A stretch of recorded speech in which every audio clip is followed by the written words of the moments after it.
Les glucides sont des nutriments indispensables à notre organisme dans la mesure où elles en constituent la première source d'énergie. Sans elles, notre organisme ne pourrait pas fonctionner. On distingue deux types de glucides en fonction de leur structure chimique. Les glucides dits simples, de petite taille, sont constitués d'une à trois molécules appelées oses. On trouve ainsi les monosaccharides, composés d'une seule molécule, comme le glucose, le fructose ou encore le galactose, et les disaccharides, composés de deux unités, comme le saccharose, le lactose ou encore le maltose. Les glucides simples, aussi appelés sucres rapides, sont digérés rapidement et ont un effet coup de fouet sur l'organisme. On en trouve dans les fruits sous forme de fructose et glucose, dans le lait sous forme de lactose ou encore dans les biscuits, pâtisseries, bonbons et sucres de table sous forme de saccharose. Les glucides complexes, en revanche, sont de grosses molécules résultant de l'enchaînement et la ramification de nombreuses molécules simples. On les appelle aussi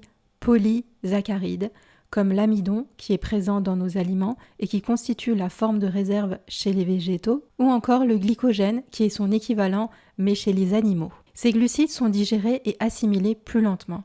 Autrement dit, ils libèrent de l'énergie de façon plus lente et provoquent ainsi moins de pics de glycémie que les glucides simples. On en trouve dans les céréales complètes, l'avoine, le riz, les pâtes ou encore les légumes secs. Lors de la digestion, les glucides alimentaires sont transformés en glucose. C'est sous cette forme qu'ils seront utilisés par les cellules pour produire de l'énergie. Pour ce faire, le pancréas va sécréter une hormone appelée l'insuline qui a pour rôle de réguler le taux de sucre dans le sang en provoquant la transformation de ce dernier en glycogène, la fameuse réserve énergétique qui pourra être stockée dans le foie et les muscles et qui pourra être utilisée plus tard selon nos besoins. Mais lorsque le stock de glycogène devient trop élevé, l'insuline va transformer l'excès de glucose en graisse qui va venir se localiser dans le tissu adipeux. Dans le cas contraire, si le taux de sucre devient trop bas dans le sang, le pancréas va sécréter une autre hormone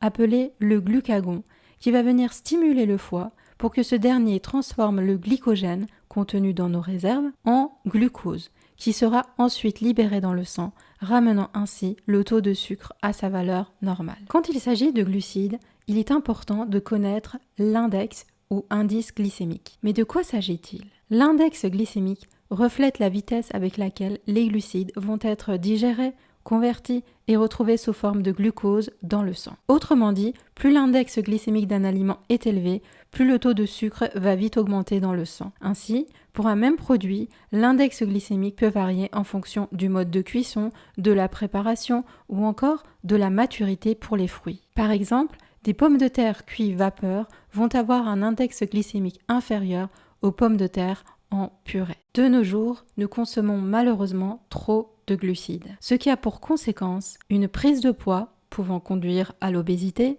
de la fatigue. En effet, la consommation d'aliments à index glycémique élevé va provoquer des pics de glycémie entraînant des pics de sécrétion d'insuline, ce qui aura pour conséquence la chute brutale du taux de sucre dans le sang. C'est ce qui cause les coups de fringale et la fatigue qui s'ensuit. De plus, une consommation trop importante de sucre contribue à développer à long terme une résistance de nos cellules à l'insuline. Et le pancréas, fatigué d'en produire, va en fabriquer de moins en moins. Ces dérèglements peuvent alors aboutir au diabète, à la hausse des risques cardiovasculaires, ainsi qu'à des maladies inflammatoires chroniques. Par ailleurs, selon les nouvelles recommandations de l'Organisation mondiale de la santé, l'utilisation d'édulcorants non sucrés tels que le sucralose, l'aspartame ou encore la stevia pourrait être plus néfaste que bénéfique pour notre santé.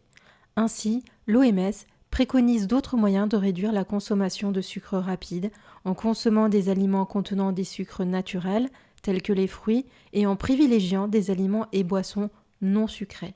Voilà pour les glucides. Si cette vidéo vous a plu, n'hésitez pas à la liker et à vous abonner à notre chaîne. À bientôt sur BioBulle.